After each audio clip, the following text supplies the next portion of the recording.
Welcome, everyone. Thank you all for being here today to officially welcome Dr. Sophia Vinogradov as the new chair of psychiatry here at the University of Minnesota.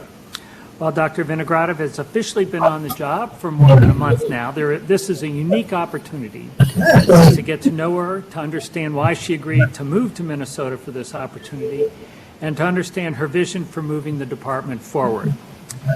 As many of you know, Dr. Vinogradov came to us from the University of California, San Francisco School of Medicine, where she was professor and vice chair of the Department of Psychiatry. She was also Associate Chief of Staff for Mental Health at the San Francisco VA Medical Center.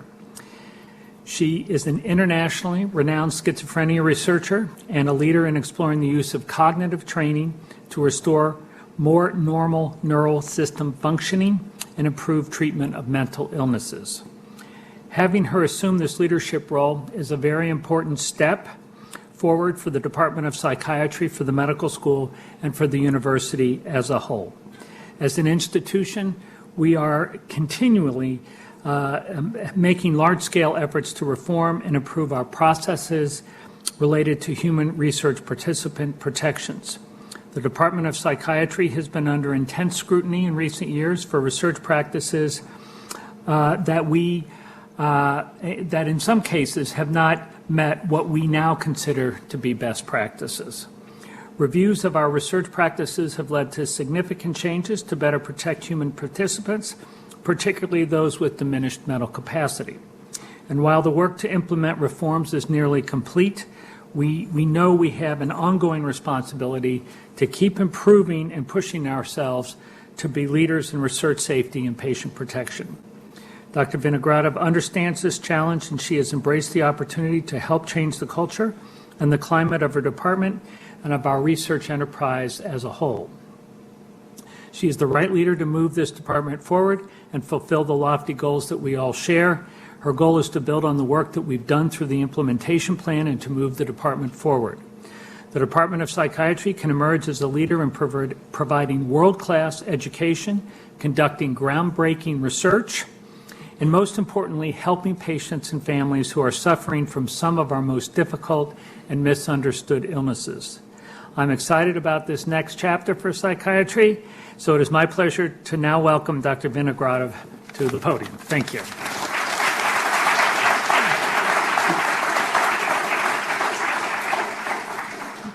Thank you, Dean Jackson. It's an honor to be here, and it's an honor to address you this morning. And before we get into the meat of the presentation, I'd like to take just a few moments of gratitude, really. And I'd like to start by thanking the administrative staff who have helped put this presentation together, particularly Leslie Bonnell, who's helped organize the logistics, and Laura Cabral, who has helped me with some of the slide preparation.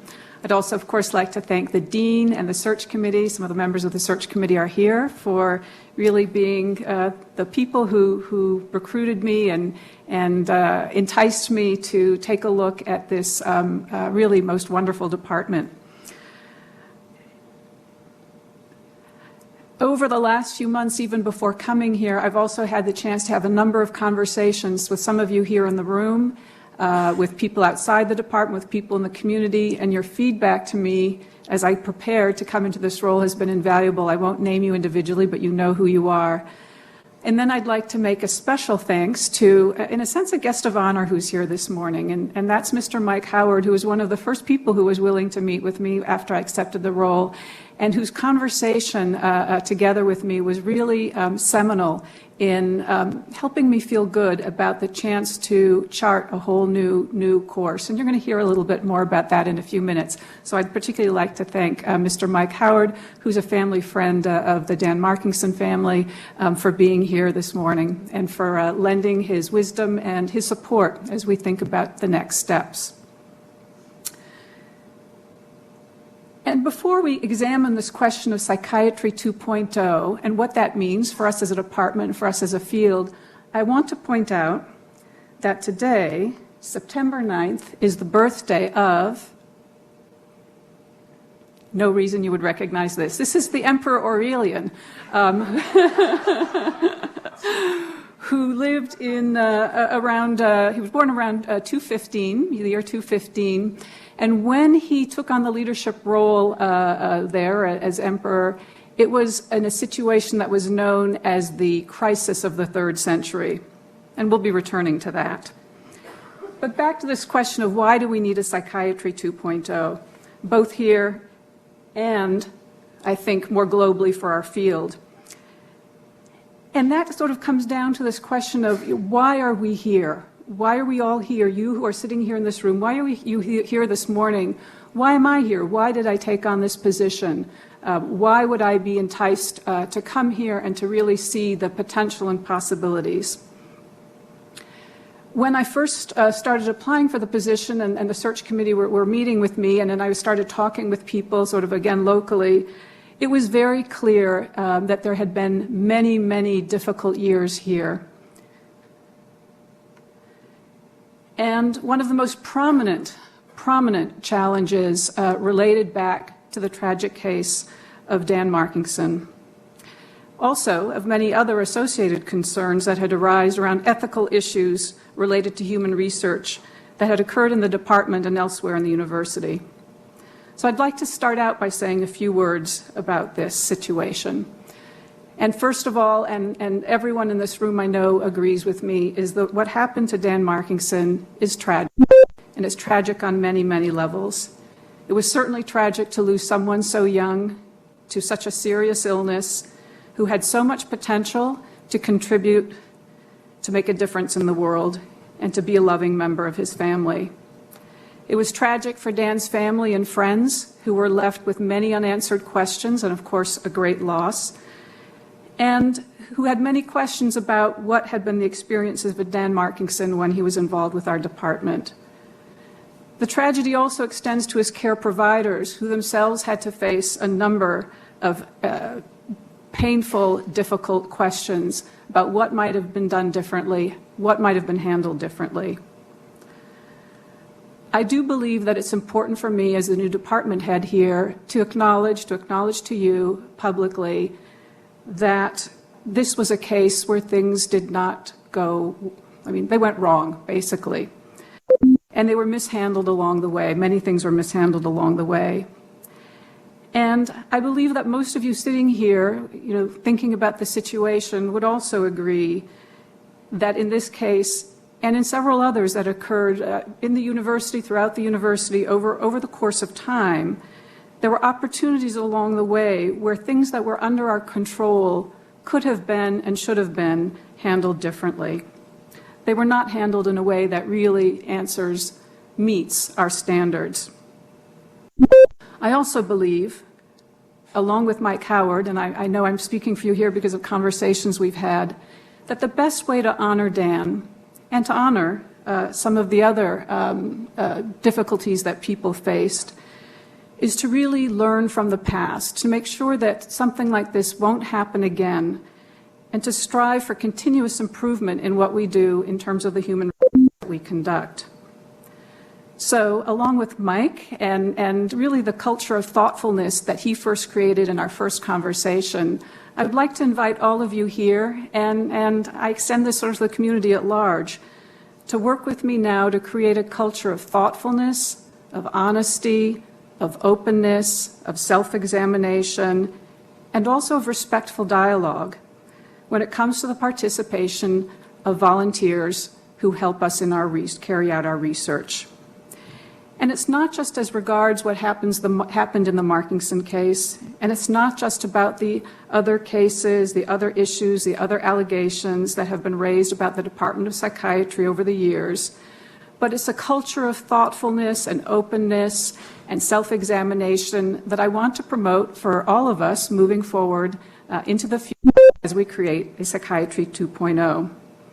And I think it's safe for me to say, because I've observed it now firsthand, even though I've only been on the job for 38 days, that this culture of thoughtfulness is really already underway and was underway before I came here, spearheaded by the Research Council, who really took very seriously the role of examination, re-examination, and creating new approaches.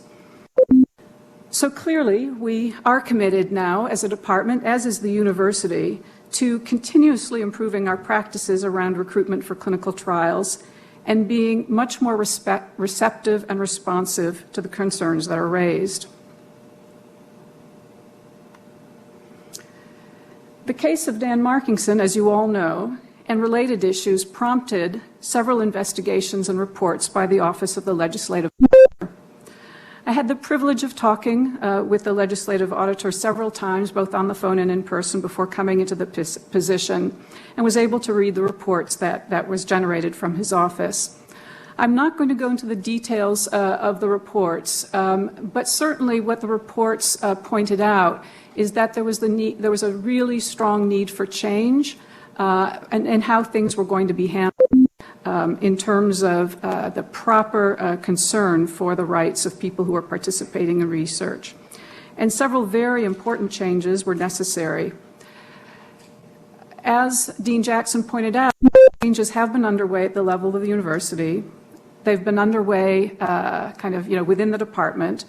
Obviously, it's all about holding ourselves to the highest standards of research ethics, instituting formal and systematic ways of ensuring that best practices will be in place, of setting a new bar at a national level for how we work with volunteers in our research. I also have come to the conclusion, and I suspect most of you in this room will share it, that another area of change is almost at an institutional level. It's in terms of the institutional posture, both within our department and at the university sort of large, around being less defensive and more open to dialogue. More importantly, I believe it includes improving our ability to listen.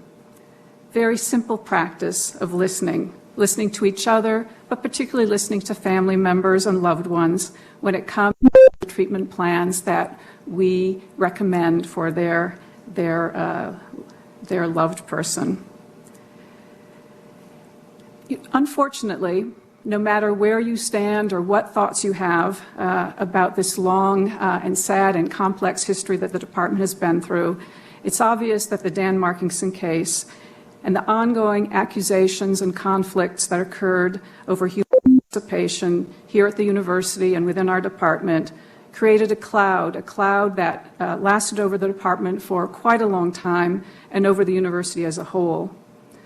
The effects on the community were to create, I believe, a sense of mistrust, concerns about ethics in the department, and a feeling that the department was disengaged from its community.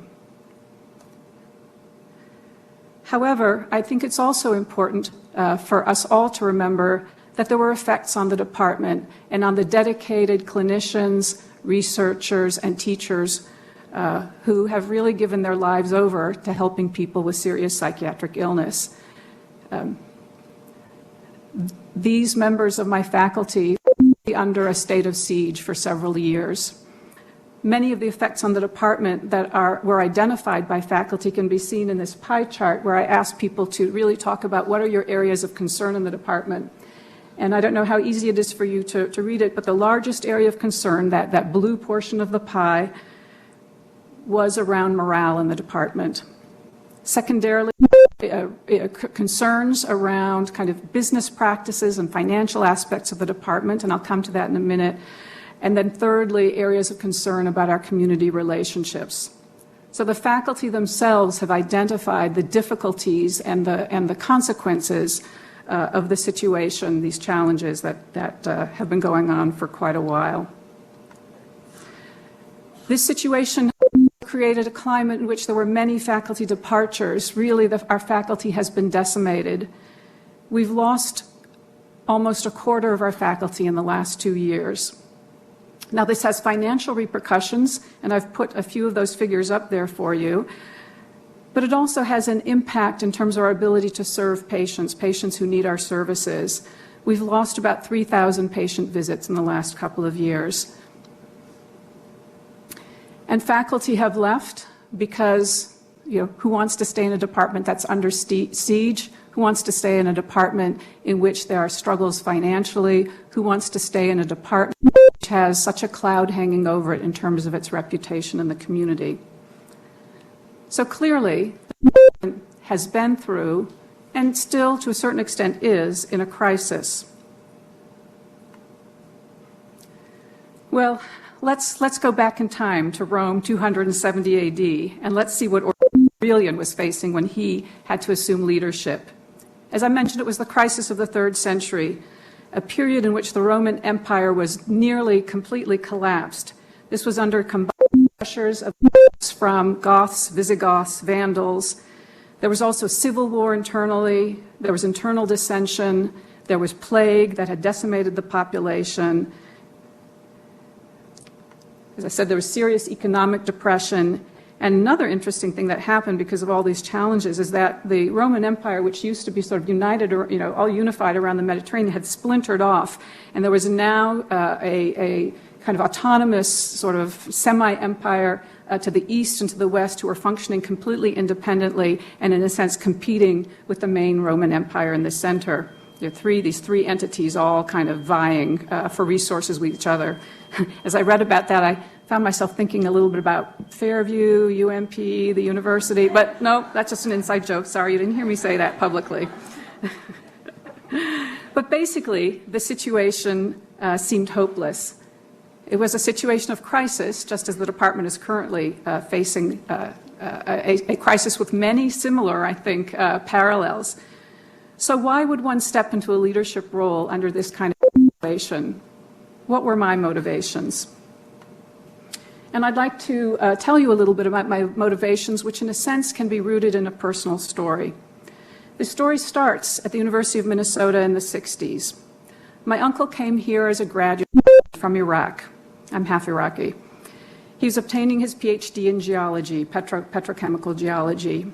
While he was here, he met and fell in love with a young woman from Ohio who was doing a degree in English. They married and they had a daughter, my cousin Anne. And Anne turned out to be a brilliant, multi-talented young woman. She went on to receive a law degree from the University of Indiana. She was recognized by becoming the editor of the Indiana Law Journal. She was immediately recruited to work in international litigation at a high prestige firm in New York. And while doing this, she took on some pro bono cases. And a particular pro bono case that she took on, quite well known and really kind of changed international law. This was a landmark case of a Pakistani woman who was seeking political asylum in the United States in order to escape a forced marriage back home. And my cousin Anne argued this case and won it successfully. As I said, it changed the landscape around women seeking asylum for abusive situations abroad. She decided to leave the private sector and she began to focus on international human rights law and foreign policy matters as pertaining to women. She, supported by the American Bar Association, she established the first human rights legal clinic in Uzbekistan and Central Asia, living there for 2 years, also in North Africa. She also established in the early 2000s an ABA office in Amman, Jordan, and she played a key role in focusing on the status of women's rights in Iraq. She authored numerous publications in prestigious law journals on human trafficking, on women's human rights, and Islam. And I'm just going to give you a title of one of the papers she authored, which again was adopted by the United Nations for some policy changes: Contemporary Forms of Slavery and the Slave Trade Under Customary International Law. As an example of her really insightful and brilliant thinking, here's just an example of a piece she had authored in the Popular. This was back in 2006. 10 years ago, she identified the risks in Syria in terms of harboring terrorism. And she was questioning why we were engaged in talks with Syria. My cousin Anne was prone to periods of depression. I knew this shortly after she had left law school. She'd reached out to me. They did not seem too severe, and we had chatted together. I'd really sort of encouraged her to seek treatment, to seek consultation. She sort of had done it half-heartedly in her early 20s, but continued to have mild periods of depression, which she would manage on her own, sometimes more successfully than others. However, on a winter holiday, it was like the Christmas holidays, in about now 12 years ago, something else happened. She had returned from her stay, one of her stays over in Uzbekistan. She was in New York City where she had an apartment, and I was living in California at the time. sister was in Connecticut, and she called my sister and says, I can't be alone. I need to come over. I need to be with you. My sister said, of course. She got on the train. She got off the train. And my sister then called me shortly after seeing the state that Anne was in and said, something's very different here. I'm really concerned. And I got on the phone, and it was sort of difficult to get the full story, but the depression was more severe than it had ever been. She was consumed with anxiety, couldn't sit still. She was starting to feel like she was in danger. And let's face it, in Uzbekistan, she was being tracked and her phone was being tapped. But she was feeling that it was continuing to happen here. And again, was sort of feeling like in both an imminent danger and also sort of paralyzed by this overwhelming sense of depression. And nothing she had sort of was trying was helping. So it was clear that we needed to get her an urgent psychiatric evaluation. Now, have you tried doing that in the week between Christmas and New Year's? Even with people who can do private pay in the middle of New York City. I mean, just imagine if this were in a rural area, right? It's impossible. But I tried to do what I could. I kind of wrote emails to colleagues in the New York City area. And finally, a colleague, through a referral to another colleague, to another colleague, to another colleague said, oh, yes, well, somebody who, we know somebody, a young assistant professor who specializes in mood disorders. He's at Columbia, and he can see her. He's kind of on call, or he's going to be seeing people between the Christmas and New Year's.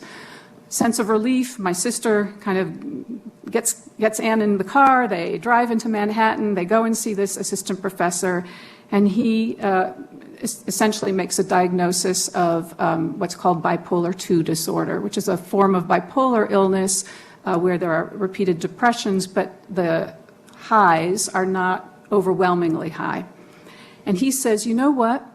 I just so happens that I am running a study of a medication which we think is going to be particularly helpful in this form of bipolar illness, and we're looking at how it works in reaction to people's menstrual cycles. You'd be a great candidate. You're the right age. Love to have you in this study. You'll get free treatment. You'll be seen once a week over the next few weeks. And she was put on a study of this medication, which was called lamotrigine.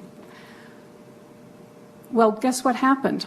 Over the next few weeks, things got worse, not better. But she wasn't being seen by this young assistant professor, this MD, this psychiatrist. She was being seen by a kind of a clinical coordinator of the study. I was trying to stay abreast of this over the phone. The sleep was not improving.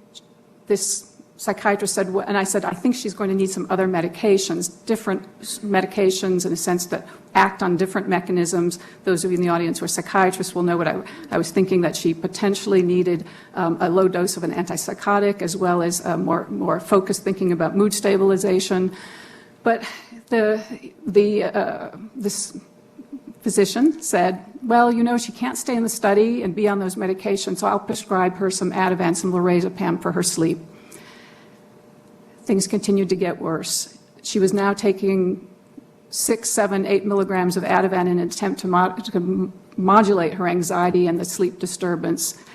And she had already formed a little bit of a connection with him, so the message he was giving her is just hang in there, the lamotrigine will start working, you'll start to feel better, we want to keep you in the study.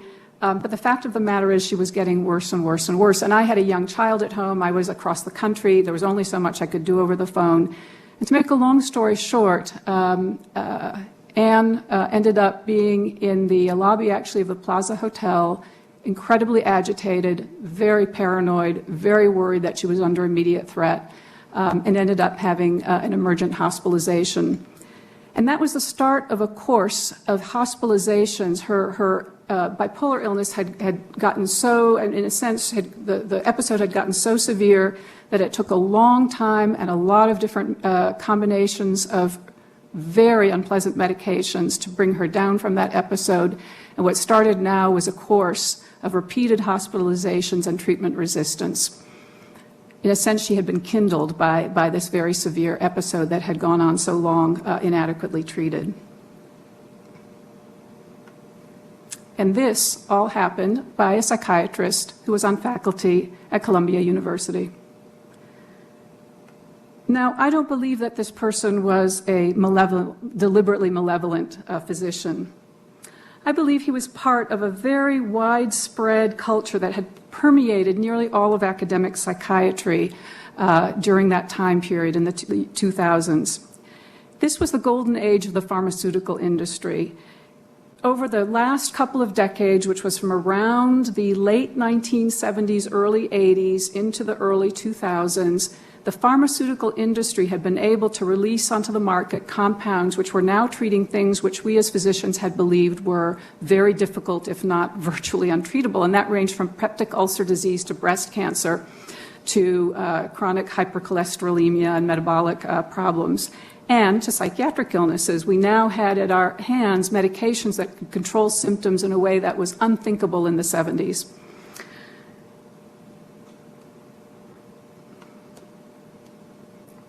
In a sense, this situation created a perfect storm for academic departments.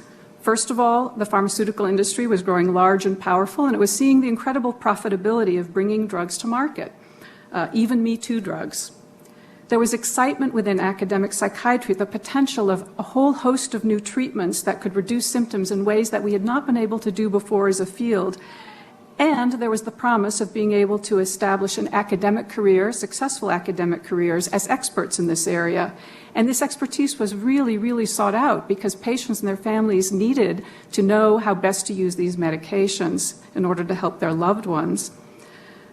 Also, and let's be realistic about this, academic departments saw the potential of running industry-sponsored trials of these medications at a time when state-line funding to departments was disappearing and departments were struggling to stay afloat and to keep their educational programs and other aspects of the academic endeavor going. So this profitability issue created pressures for people who were involved in these industry-sponsored trials to recruit subjects into trials. The more subjects you recruited, the more there was the reimbursement from the industry, the better off the department was.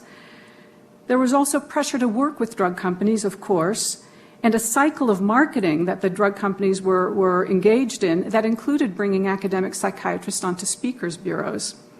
And in fact, an interesting analysis of that 20-year period, which shows total amounts that were spent by all companies over this period, shows you how much was being spent on marketing. Because really, these were companies. This is a capitalist society. It's all about the profit margin.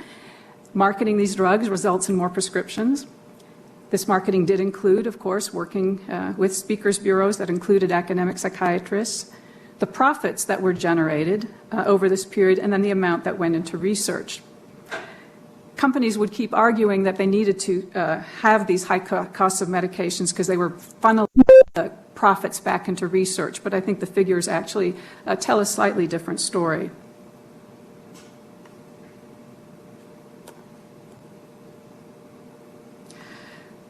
Of course, what started to happen is by the early 2000s, conflict of interest issues began to raise their head. These conflict of interest issues happened at prominent universities around the country.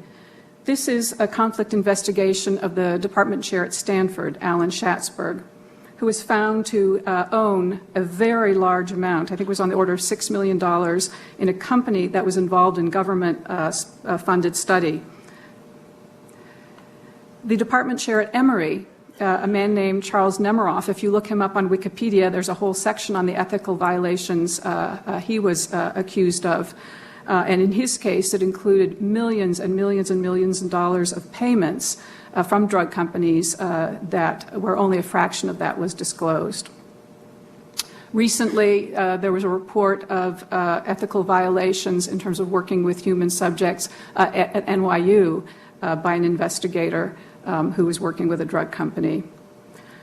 So these ethical violations, which really, in a sense, were sort of beginning to emerge in the landscape, started to sort of shift our perspective and our feelings about this work with industry-sponsored trials. But there was also, interestingly, a shift in the pharma industry, who started to invest less and less in central nervous system drug development, partly because it was research cost very much, and there was very little yield in terms of new medications coming forth. And partly, I suspect, because academic psychiatry was beginning to think and to pull away from its relationship with the pharmaceutical industries. And of course, what we've realized more recently as we've gone back is that because of this sort of unholy relationship, that certain reports and data were never brought forward, and that in fact the pharma company influence had a huge shaping on the kinds of publications that came out and talking about effectiveness of the different drugs, and that in fact maybe some of these drugs were not so effective as one might have thought. But as I mentioned, what happened and what we are in now is a psychiatric drug crisis in which there's no longer investment in new medications and no potential on the horizon of really innovative new treatments, pharmacologic treatments, to help people with psychiatric illness. But the crisis facing our field is not just about this unfortunate history, this conflict of interest history that happened, and which my own cousin really, in a sense, I think, fell victim to, nor is it about the fact that we're not developing new drugs in any kind of a fashion that one would hope in order to help patients. I think the real crisis facing the field of psychiatry, in which, again, I think in a sense my cousin's story kind of illustrates, is this ever-widening translational gap between what we are learning in the neurosciences, and we're actually learning a lot. And so I kind of put on one side of this Grand Canyon the knowledge that we have in the neuroscience field about the brain and how the brain functions, and on the other side, the clinicians and patients and their family members, where very little of that knowledge is actually translating into any kind of different way of how we think about helping people. My cousin Anne is now stable on medications. They keep her symptoms under control. She takes a lot of them. She takes them at high doses. They have horrendous side effects. That includes weight gain, and it also includes dulling, a sense of over-sedation combined with a sense of never quite being in her own skin. She's actually been on disability for several years, and she lives with her mother at home. She's left New York. She's worked really hard to inch her way forward towards recovery. She does some volunteer work, and she's on the local NAMI Speakers Bureau, which is why I'm telling you her story publicly today.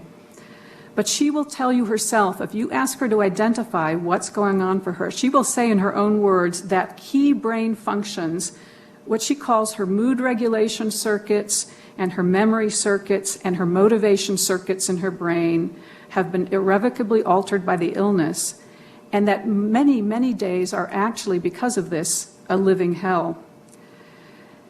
So this crisis in our field, this Grand Canyon, is that we're beginning to understand the neuroscience of those circuits that underlie motivation, that underlie learning and memory, that underlie mood regulation.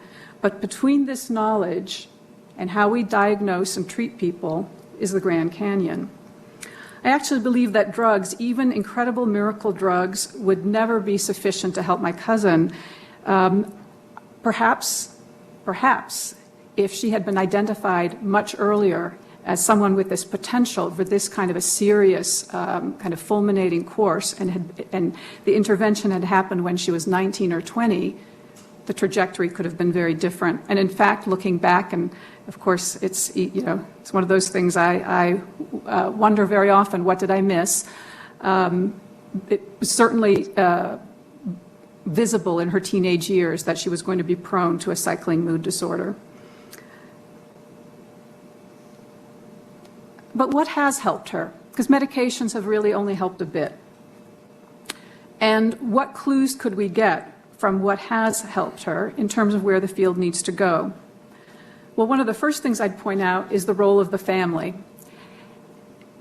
It's because her parents were able to kind of continuously be there and support her. My sister and I, as her cousins, did what we could from afar. That she was able to sort of be held through these terrible courses of repeated hospitalizations and treatment, sort of refractory symptoms. The role of the community in psychosocial interventions was very important for her. It was when she got into a very kind of loving psychotherapeutic relationship, as well as involved in a nonprofit in her community that kind of works with people with serious mental illness. She also, I didn't tell you this part of the story, but she became addicted to the Ativan for a while, the lorazepam that had been, I think, misprescribed for her for the sleep. She got into a car accident and had a TBI. And the combination, of course, of bipolar illness and TBI is a one from which it's very difficult to come back. But she got involved in a community nonprofit that focuses on the needs of people with TBI. I think what she would say is that if there had been some kind of an intervention that could help her with these circuits, with how the part of her that feels like her learning and memory never quite came back, her mood regulation and so forth. And of course, as I've mentioned, I think again, this issue of sort of early detection and intervention could have made a serious difference. That's all easy to talk about kind of at this theoretical level, but to make all of that a reality requires the generation of a whole lot of new knowledge. And I strongly believe that we, in departments of academic departments of psychiatry, we need to be completely committed to generating that new knowledge. And actually, that's kind of why I believe that the University of Minnesota pays our salaries, right, to be the generators of that knowledge. That's what we do differently from other psychiatrists and providers and psychologists out in the community. So here's the answer to riddle one. Why are we here? Well, I can say, I'll speak for myself. I'll say this is why I'm here, but I suspect it's actually why many of you are here. So it's because we are committed to creating new knowledge that will alleviate suffering. In addition, I think uniquely here, we recognize the mistakes of the past as well as the challenges of the present, but we will remain committed to learning, change, and creating new knowledge. So, riddle two. How are we going to move beyond these past mistakes to foster this culture of excellence that we need to foster and to create new knowledge? Well, obviously, we establish, and we have established, clear processes that are going to ensure the well-being of research volunteers. There's the university's implementation plan. There's now monitoring of industry-sponsored drug trials in the department by the Office of the Ombudsman for Mental Health and Developmental Disabilities.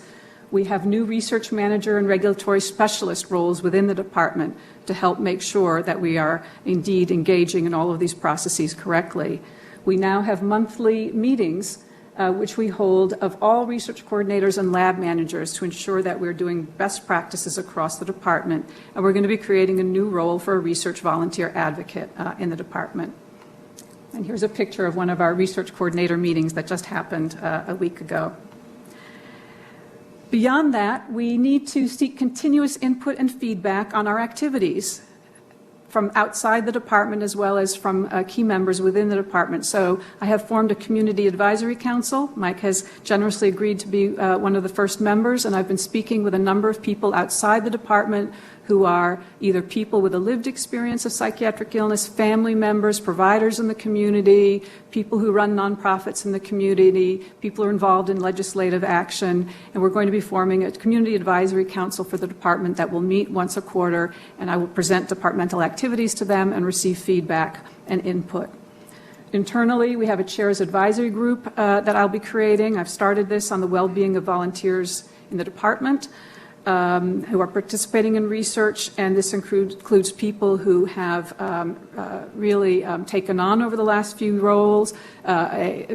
years a role as a spokesperson and an advocate for really protection of volunteers in human research, such as Nikki Jerry, a nurse in the Fairview system, as well as key members of the department who have backgrounds in ethics, in working with children, and in representing the postdoctoral research fellows so that we can make sure that this becomes part of the culture of how we train future researchers.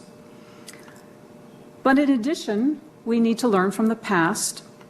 And so therefore, I'm very pleased to let you know that we're going to be creating a Dan Markingson annual lecture on the role of the family in mental well-being and mental health recovery. And I think this is a really wonderful topic area, which allows us to really recreate a new set of relationships with family members of people who have psychiatric illness, to really understand how important the role of the family is for recovery, and to generate new partnerships with family members. And so, again, I want to thank Mary Weiss, who kind of knows about this and sort of has kind of given it her blessing, as well as Mike Howard for helping us kind of make this idea a reality. And we're planning on having the first lecture in the spring. So these are all critically important issues, and they're underway. But I think we've missed still one more thing that we need to do here. And in order to tell you about this one more important thing that we need to do, I need to tell you an anecdote about the San Francisco VA where I come from. And one of the worst things you can do when you come to a new place is to say, well, back where I came from, we do it like this. But I'm going to tell you this anecdote and about a little measure called the Acute Care Standardized 30-Day Mortality Ratio, observed cases over expected cases. This is one of the grades that a hospital is given. This focuses on people dying in the acute care setting in the ICU, and the overall normed ratio across all facilities in the United States is considered to be 1. The 50th percentile score in the VA system, which is very good with acute care mortality in the ICU, is 0.94, which means that the vast majority, which means that a significant portion, percent of the VA is doing where it should be according to the national better. The San Francisco VA score is half that. That means when you think about the acute care mortality in hospitals in ICU settings, the San Francisco VA's mortality rate is half what is happening across the country. And this is a high acuity VA. This is a high complexity VA medical center. The person who is responsible for this incredible performance is Leslie Zimmerman. And there's a picture of her with Undersecretary for the Department of Veterans Affairs Health, Secretary Petzel. And Leslie, let me just show you one more figure just to illustrate this. This is what's called a report card for the VA. And if you're at the center of the target, it means you are the best in the country. And if you look at this little blue thing, mortality, that VA, that ICU is the best in the country. And this is among hundreds of facilities. So what is Dr. Zimmerman's secret sauce? Why is she able to achieve this level of excellence? Well, let's watch a video that Dr. Zimmerman has created. Dr. Zimmerman is considered one of our master clinicians. Hi, everyone. Thanks for showing up. I'm Leslie, and I'm here to give the mediocre clinician lecture today, so take lots of notes. Okay, let's get started. These are the lungs with some kissy faces on it. It cut off my access to up-to-date and access medicine, so we're stuck with clip art. So, what have you picked up about Leslie? She has a sense of humor, right? She's engaged with her learners. Well, let me tell you what Leslie Zimmerman does in her ICU. She makes use of a really important factor that was first articulated, I believe, in the very important neuroscience textbook called Dune. Do you know Dune? Dune. They made it into a movie. Dune has, I think, one of the most important principles about human behavior that has ever been written down. Fear is the mind killer. Leslie Zimmerman has created an ICU setting in which mistakes get made everywhere, and no one is afraid of making a mistake. No one is afraid of talking about the mistakes they made. No one is afraid of pointing out to each other that a mistake has been made. It is part of daily rounds. It is part of how nursing staff and physicians interact with each other, how the environmental services person interacts with the rest of the team. It is a culture in which courageous self-examination done with love and compassion is the order of the day. When you do that, when you create that kind of a culture, first of all, you create a culture of excellence. You just keep getting better and better. But you also create a culture in which people respect and love and take care of one another, which means you have lower staff turnover, you have retention, you have teams that can develop a knowledge base and knowledge systems together to continuously improve upon the care they're giving and to work together as a seamless, well-integrated group of people. Now, actually, neuroscience has proved that fear is the mind killer, and compassion and love and joy actually make our brains work better. This is Karuna Subramaniam, who's been a fellow in my lab and is now an assistant professor. She did really interesting, groundbreaking work at Northwestern showing that positive mood facilitates problem solving and changes the neural circuitry in the brain, whereas negative mood does the opposite. This is Alison Adcock, a very well-known now neuroscientist who is also a resident fellow who worked with me, who has done incredible work looking at the kinds of motivation that facilitate really enduring memory formation and learning and optimal memory formation and learning. And what does she show? She shows that when people are involved in rewarding situations, the learning and memory and long-term cognition are much improved, and when they're involved in aversive situations, it kind of all goes down the tubes. So the neuroscience, I think, upholds what Dune first observed: fear is the mind killer. Even Aurelian knew this. So Aurelian created these coins in which you look at the second one, which says Concordi Militum. And he knew that in order to create a more functional situation in terms of this crisis he was facing, he had to have good relationships with the military, who often were opposed and kind of fighting with the emperor. And so he created these coins which got distributed widely, in which he shows the emperor and the soldiers exchanging sort of in an egalitarian fashion these symbols of well-being and harmony and concord.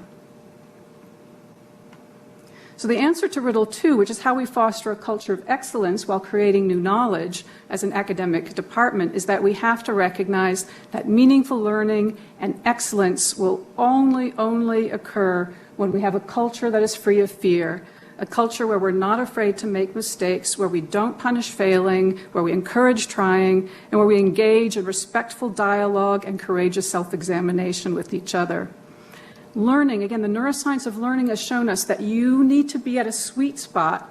The neuroscience of driving your edge forward. You have to be at a sweet spot where you're doing things right about 80% of the time and you're making mistakes about 20% of the time. So if you're not making mistakes, you're not at the edge, you're not driving forward that excellence. In fact, the other very famous neuroscientist that I'd like to quote, Bruce Lee: "I do not fear the man who's practiced 10,000 kicks, but I fear the man who has practiced one kick 10,000 times." What Bruce Lee is implying to us is you have to achieve excellence, you have to do something over and over again, and you will be making mistakes, and that's how you become excellent. So finally, riddle 3, how do we create Psychiatry 2.0, both for our own department internally, how do we take things to the next improved version, and then for the field as a whole, how do we contribute there?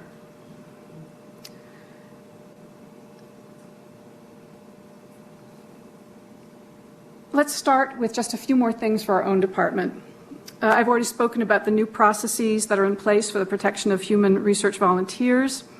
I think we need to be looking at some other changes if we're to pull ourselves out of our current kind of low morale and economic challenges. And again, I think we can turn to Aurelian for some ideas about what we need to do.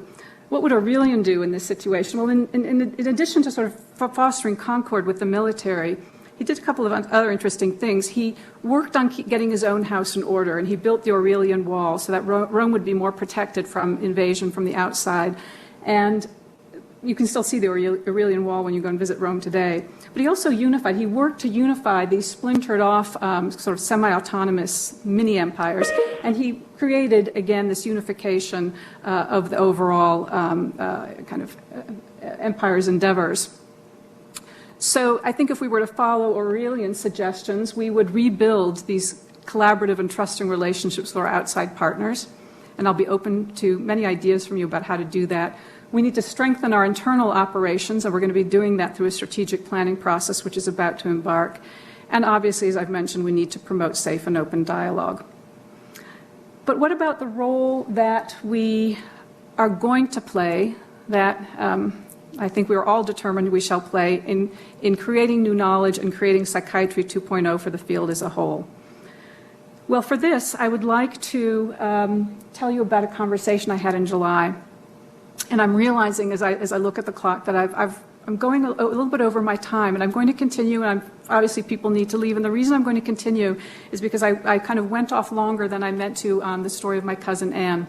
But I felt it was important to share that with you once I began sharing it. So bear with me, leave if you need to leave, but I want to kind of continue and move forward through these next points about how I think we're going to really help the field overall. And I need to tell you that in a sense, this idea kind of got planted in my mind by a colleague. This is Francis Lee. He's a vice chair of research at Cornell. And Francis and I were at a meeting and ran into each other in the lobby of this hotel after the meeting. And he said, I heard you're going to Minnesota. That's great. Now, for those of you who live here, you need to know that that was mostly the response I got. In fact, I would say 99% of the time when I told people at outside universities that I was coming to Minnesota, it was, that's great. There is so much going on in that place. That is an incredible academic medical center, an incredible university. You're going to be able to do great things.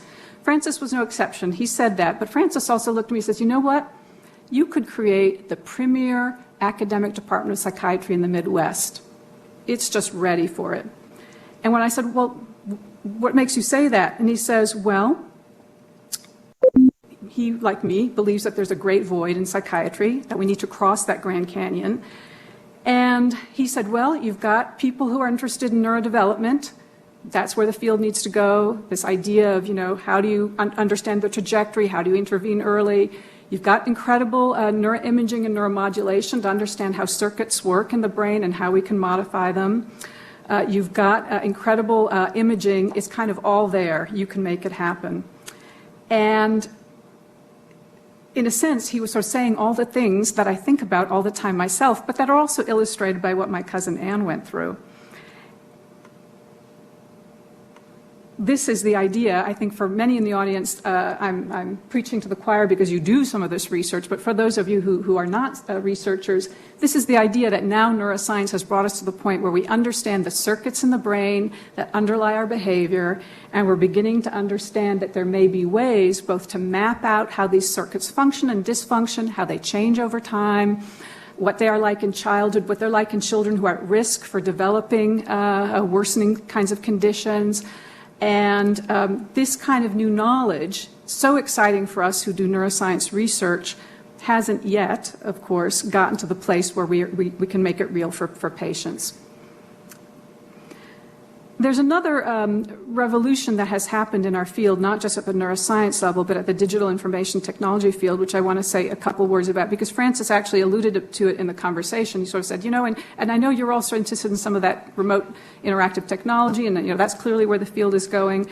And so this is the idea that, at the beginning of the Industrial Revolution, when the doctor was the expert, and the doctor went to kind of go and see patients, mostly wealthy patients, every now and then doing charity cases.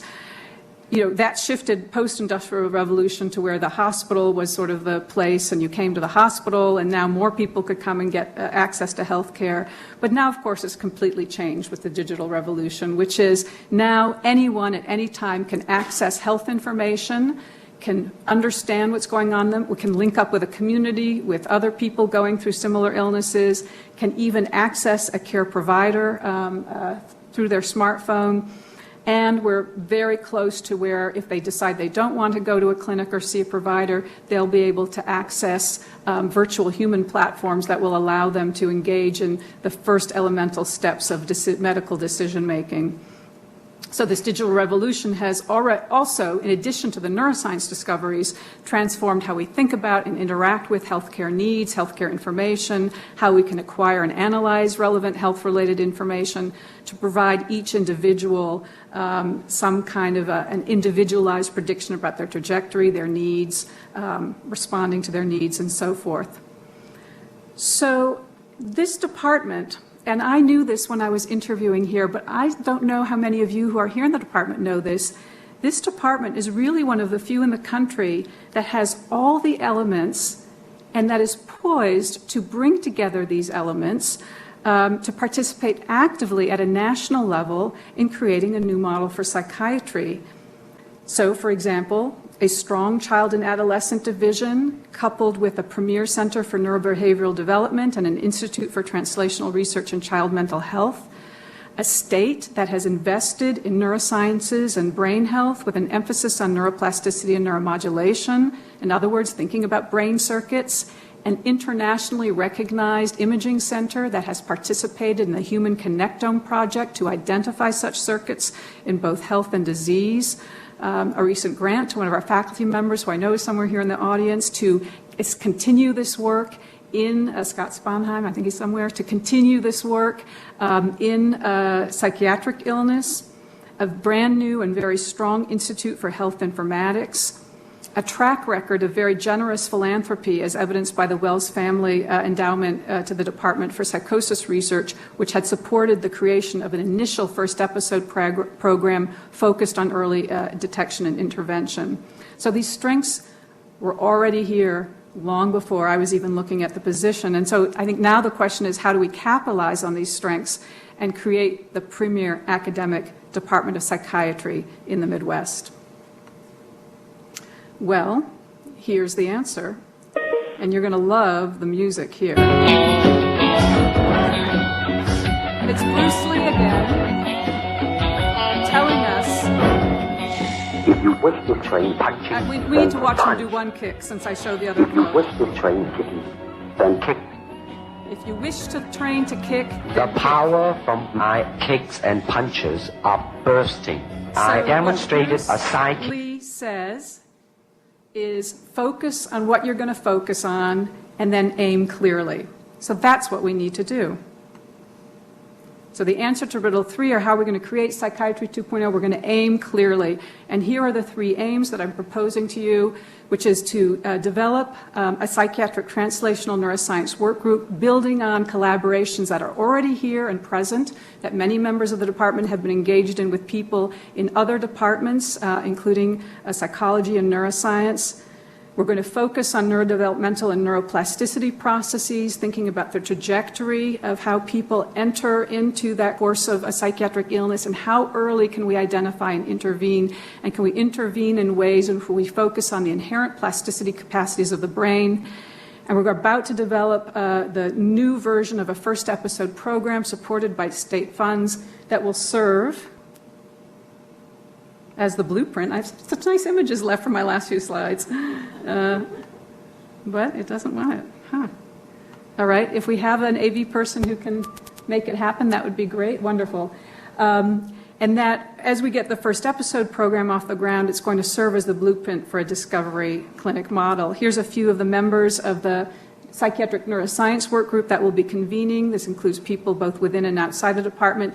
And we're going to create a group of thinkers and researchers where we really try to understand the translational gap, the translational Grand Canyon, and start to think about ways of bridging it. We're going to capitalize on the incredible research going on in neuromodulatory techniques and understanding brain circuits and how to intervene without drugs, as well as the cognitive training approaches, which is my own research. And we're going to focus on understanding this trajectory and stopping it in its tracks. So a few words in conclusion then about what I really see as our ultimate goal and as something that can serve as a blueprint for other departments in the country, which is the idea of a discovery clinic model. And I think the urgent need to engage with what I'm no longer calling research volunteers, but I'm calling citizen scientists.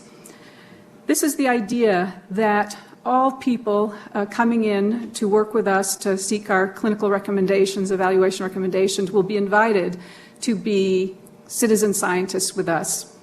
At the minimum, perhaps, they will be willing to share some of the evaluative data we will obtain, that we would be obtaining anyway, in order to provide them with clinical care. As we evaluate these data, and I would like to create ways of acquiring these data even remotely, digitally, through smartphones, through the web, so that people can, even before they come in and see us, be providing information that will help in decision making, and that can also go into sophisticated informatics algorithms that allow us to begin to make some predictions about what is going to be the best treatment for this person. Of course, that needs to be supplemented by a robust and meaningful and caring clinical relationship. But in addition, we will invite these citizen scientists to work with us to understand more about their own brain function and dysfunction, the idea being that we create a personalized understanding of this person's circuit function and dysfunction, and that helps guide treatment decisions, whether it's psychotherapy, cognitive training, neuromodulation, medications, and then we follow how people do, and we create this virtual cycle of acquiring information, analyzing it, sharing it with our citizen scientists and our participants, getting their feedback on what's working and not working, and that includes family members. Family members are citizen scientists too, and generating knowledge that is personalized, that informs treatment decision-making, but that is grounded in the neurosciences. So in conclusion, I'm going to ask three things from you. One is to really work together to commit to bridging this translational knowledge gap as researchers, as teachers, as learners, as clinicians, as citizen scientists, and that includes people with lived experience of psychiatric illness and their family members.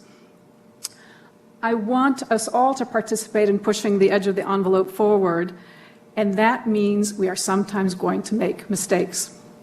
I am going to make mistakes, for sure. I ask you to point out to me when I make mistakes. I ask you to dialogue with me when I make mistakes. I'm going to tell you about a mistake I made just recently, and it's one of those things like it happened just as I was making the transition to here to Minnesota, and I thought, oh my God, the Star Tribune's going to get a hold of that, and there, and there it all goes. It was a informed consent documentation mistake back in San Francisco. We had a study that had been happening at the VA and had an informed consent process, and then we decided to kind of widen where that study was occurring, and it was going to occur now in some community mental health centers. And in that transition of enlarging where we were going to be recruiting participants, we did not catch that we had the sentence about being able to access medical records from the VA, but we did not catch that we also needed to add in now a new sentence saying that we changed the other parts of the informed consent we didn't have that sentence about, and we would like to access medical information from this community mental health setting. That's a big mistake. And I can say, oh, well, it was my lab coordinator's, should have been my lab manager, it should have been the research coordinator. The buck stops with me. That was my mistake. Was someone harmed because of it? No, but there are issues related to protected health information, to having a complete data set, because in some ways we don't have a complete data set unless we can confirm the diagnoses with what's in their chart and so forth. That was a mistake. I'm going to make other mistakes, and you are too. And we need to find ways to learn from our mistakes and make it okay to talk about them. But finally, and most importantly, what I really want to ask you to do with me is to create a world of early detection and early intervention so that the next Dan Markingson, I'm sorry, I left out a G there, I just realized, next Dan Markingson and Anne Rassam can achieve mental well-being, a satisfactory life, and be able to contribute their many gifts to us. Thank you for your attention.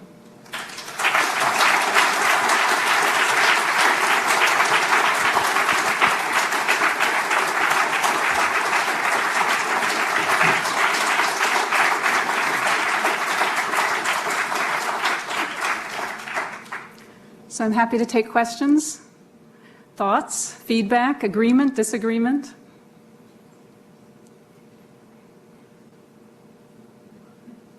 stunned silence. Oh, in the back, yes. Hi, I'm a graduate student, Dr. Calvin Webb, and I guess as a comment, I'd like to really commend you on finding the great technology and healthcare and with how things are developing. It's a great thing to put emphasis on. I was going to ask, are you also going to, from a research perspective, kind of put emphasis on going after projects that might be sort of on the fringe or out there that people haven't looked at that are different from pharmaceutical? The short answer to that is yes. That's kind of the work I do, which when I started it, people who were prominent in the field and were more from the drug industry perspective said, what you're doing, which is computerized cognitive training for some of the cognitive impairments in schizophrenia, psychosis, they looked at me and said, that's never going to work. That's a stupid idea. That's really out there, kind of a thing. So I'm very fond of thinking outside of the box. Yeah. Any other thoughts? Yeah. Yes. One of the residents. Yeah. I really liked how you reflected on all the amazing strengths we have at the university.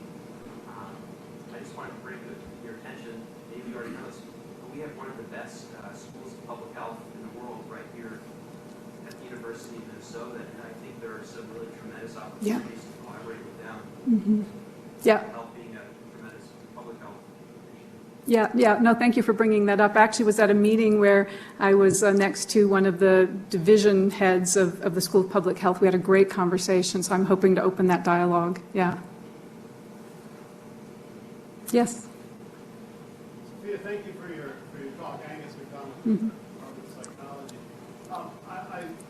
Your image of the Grand Canyon is very, very apt because in part it's a gap between knowledge, but in part there's a cultural rift there that exists as well with people on both sides of that gap having difficulty communicating with each other. I was really excited about your idea that you brought to the end of a discovery clinic, which is really a way of bridging that. It's not just an opportunity to reach out to citizen scientists, to get people involved and really convince everyone that what we know is currently inadequate and everyone is part of the solution to bringing together that knowledge. But it's really an invitation to people who are providing care, to people who are off, like myself in my ivory tower, perhaps, to get together to talk about what we can do.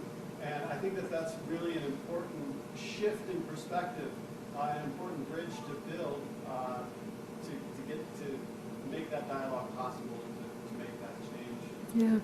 Thank you, Angus. I think in some ways, researchers need to get down and dirty and come to some clinics and interact with people who have the illness, with their care providers, and the opposite. We need to invite the citizen scientists and in a sense, clinicians are citizen scientists too, to be engaged in a dialogue with us when we do research and understand why we do things the way we do and why it sometimes seems so painstaking and slow and, why we're worried about those p-values and things like that. Yeah.